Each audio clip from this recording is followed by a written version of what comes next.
In this video, I'm going to guide you on how to turn this into this.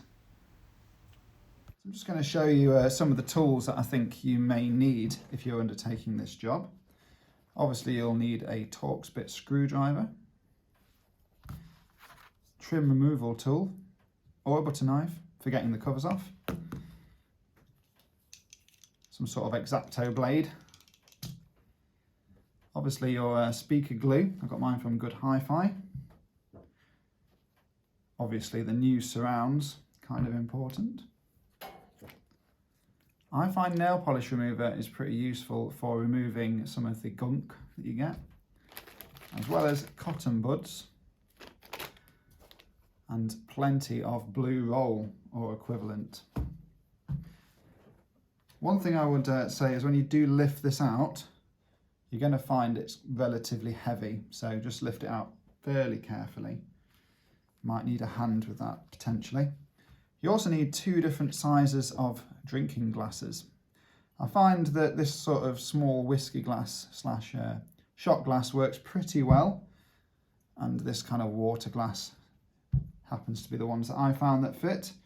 You're basically aiming for one that will sit on the inside edge, like so, comfortably, and one that will sit on the outside edge. Obviously, if you're refoaming a larger speaker, then a bowl or a plate might be more appropriate, something like that.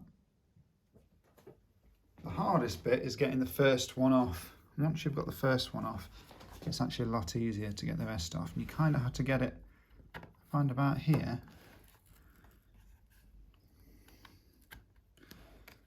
Once you've got the first clip off, now I've got the first clip off, it starts to get a bit easier, hopefully.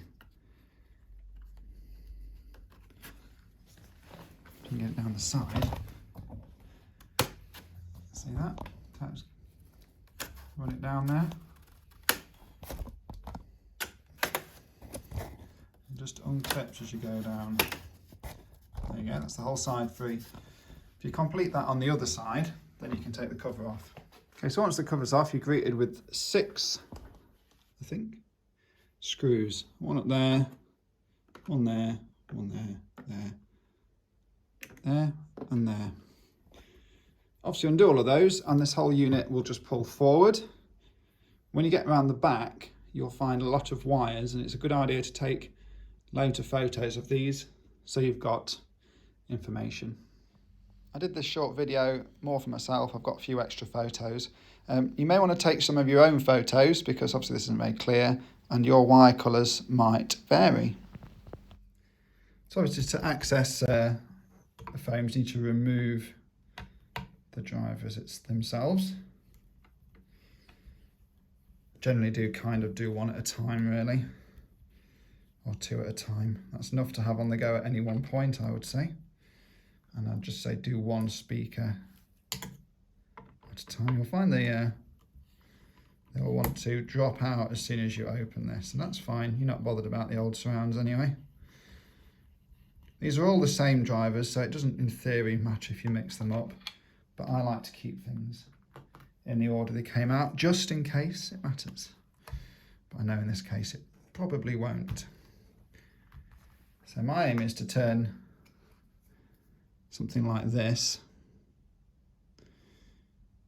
into something that looks a bit more like this. This isn't fully cured yet, so it might need to spend a bit more time with the glass resting on it, like so. And it can take a number of hours to dry, so just set them to the side and leave them to just set. This is the bit that's always the scariest, but don't be worried, you aren't ruining it by you're not ruining the speaker by doing this. It's a necessary part of refoaming it. It feels pretty nasty and violent, but you go like that. Ooh, that's not good, is it? It feels horrible to do at first, but you soon get over yourself and just think, well, it's part of the process. You will need plenty of blue roll because this foam surround, when it's all rotten, is pretty grim stuff. It's a bit like the tape belts when they go all gloopy and horrible. You don't want to be wearing your best jumper, you don't want to be wearing any nice trousers. You don't want to be doing it on a cream carpet. You do it over a hard floor.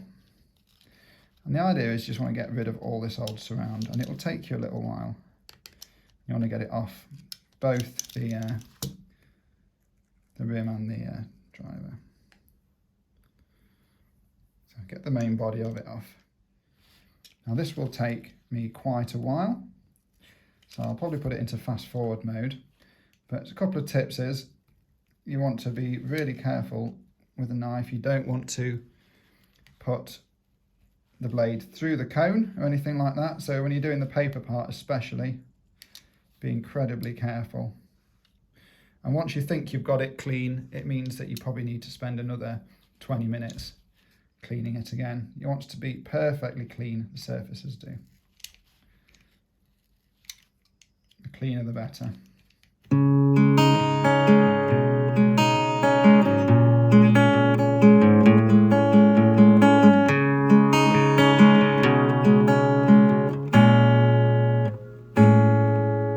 Once you get most of the material off and onto the piece of blue paper, you can start using the nail polish remover to get kind of the sticky glue substance off it. So some of this black substance will sort of melt away a bit and come off.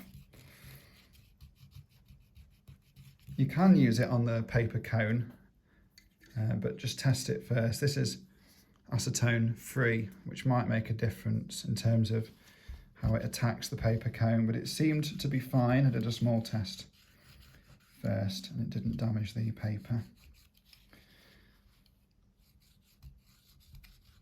The other thing you might notice as you start to do it, there's actually a gasket which sits underneath just to seal between this resin body and the driver itself, just to stop any vibrations. If that starts to come off, don't worry. It's only pressed in place anyway, so you can just press it back on. You don't need to glue it or anything. It will sit there from just the weight of the drivers.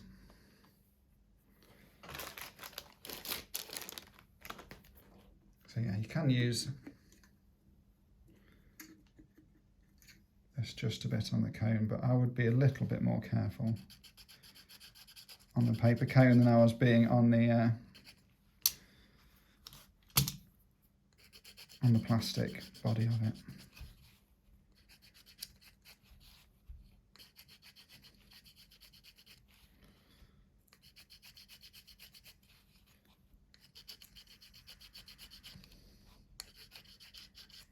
Really aiming to get it as clean as humanly possible.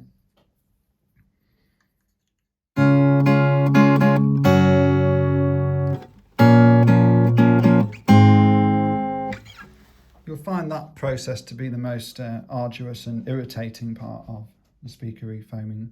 The next bit's actually a lot easier, and that's putting on your new surround. And the job of this really is to seal the inside and cabinet from the outside world. And since the old ones were rotten, the seal was not brilliant. So it was letting air escape and not really transmit sound. I mean, essentially this is kind of an air pump. The other thing it is obviously important for is centering the cone. Now there's a big debate really whether to use shims or pegs, and really that's a problem for bigger drivers. These smaller drivers are not too hard to center. In fact, because the cone is so small, the spider itself on these does the vast majority of the centering. It's actually quite hard to get these out of alignment. You're basically looking for making sure that there's no scraping noise when you put it in and out when you are setting it. So if this is glued badly out of alignment, this cone will be moved over to the side slightly and you'll hear a scraping noise, which you really don't want. So if you ever do your speakers and you do hear a scraping noise, it means you've done it wrong, you need to do it again. And if it's a large driver, the larger the driver, the more likely it is for the paper cone to be out of whack. If you're doing shims, you basically have to cut the dust cover out and you put the shims in there to do that. But it is advisable for larger drivers, although I know of many people who have had success without shims, myself included, on larger drivers.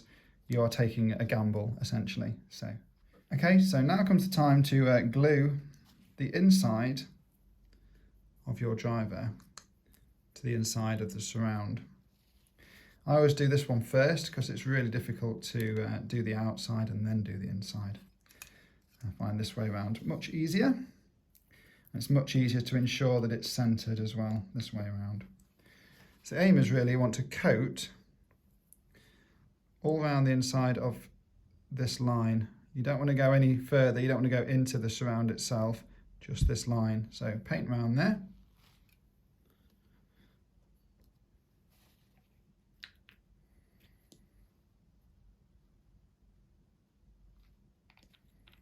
And make sure you use plenty of glue. Don't want to be too stingy on the glue. But you don't want to use so much that it looks a mess either. But you don't want it to be vibrating because it's not stuck down well enough somewhere. You do a similar technique with the cone. You paint around the rim of the cone.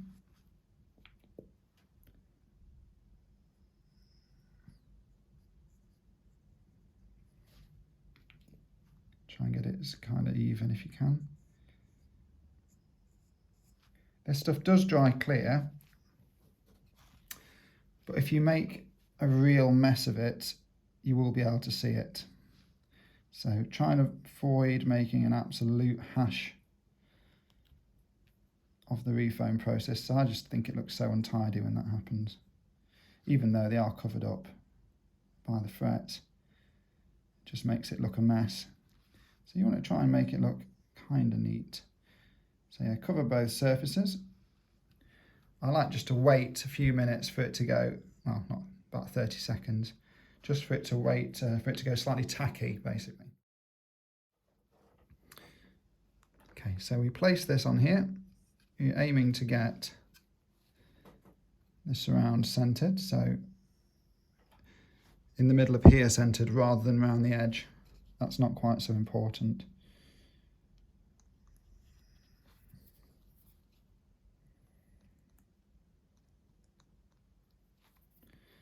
Can be a bit tricky just to get it to set, just to start. A few placement ones and just make sure it works.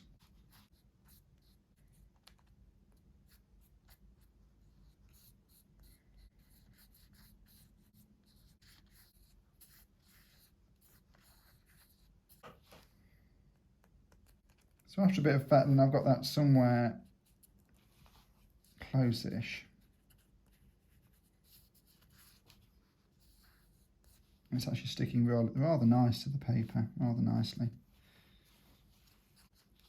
I've got plenty of room out around the outside to ensure that it's centered as well. And it's a reasonably neat job. So at this stage, you just want to let it rest for a bit. Come back to it in 10 minutes or so, 20 minutes, and just check that it's still sticking down properly.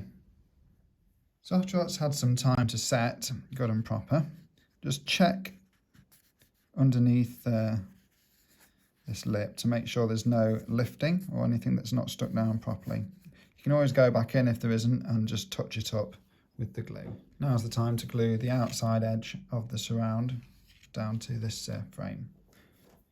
So similar technique, just go around the edge, letting it sit there with the glue.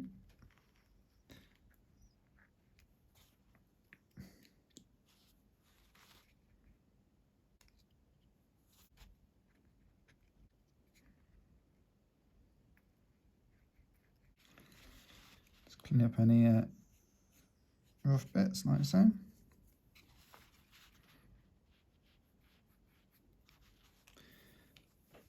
get your trusty glass, just make sure that it's centered nicely. Get your trusty glass and sit it on the top. So now they've had time to glue overnight, I'm just going to check there's no grinding noises, which there ain't. And just make sure it's stuck down properly all the way around, which they are. Just 6 more to go. When reinstalling the drivers, I'd recommend you put them in the same orientation because there isn't a lot of slack on the wires. Nice little thing as well, you can see how old your speakers are. Mine were made in '96 according to this, and I'm assuming that the rest of it was as well. So when actually reinstalling them, don't forget the gasket, which will have probably fallen off. I'll put that around the speaker. And then make sure it goes back in the same orientation, like so. Then use the little clips, hook them underneath the magnet, that's how it holds it in. Install the little screws. You can support the speaker underneath, but obviously just be careful not to touch the surround.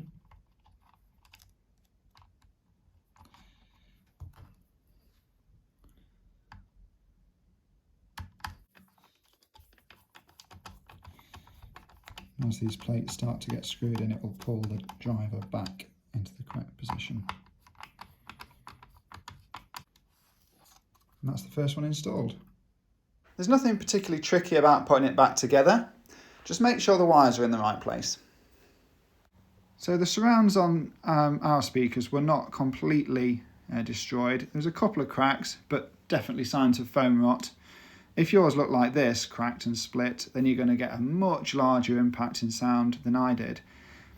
Right, the thing that I would say is it's brought the treble much further out on the speakers. So these new surrounds have ensured that I'm getting better treble response, and I can see that because before, to make my speakers sound balanced, I would have to go -1 on the bass and +2 or 3 on the treble. Now I only have to have +1 on the treble and I leave the bass flat. So I would say it's definitely worthwhile doing. Obviously I can't comment on rubber versus foam because I've only tried rubber, but I do know that I don't have to ever do it again, which is a bonus. And I know 15 years or so seems like a long lifetime of a foam surround, but my MS150s have nearly been done for 4 or 5 years now, so I'm already a third of the way through the lifespan, and it only seems like I've done them yesterday. Anyway, I hope that's useful to folks, and thank you for watching. Please drop in the comments any speakers that you refoamed or any funny stories you have about refoaming speakers, if that's possible. And don't forget, please like and subscribe, it helps a lot. Thank you very much. Bye.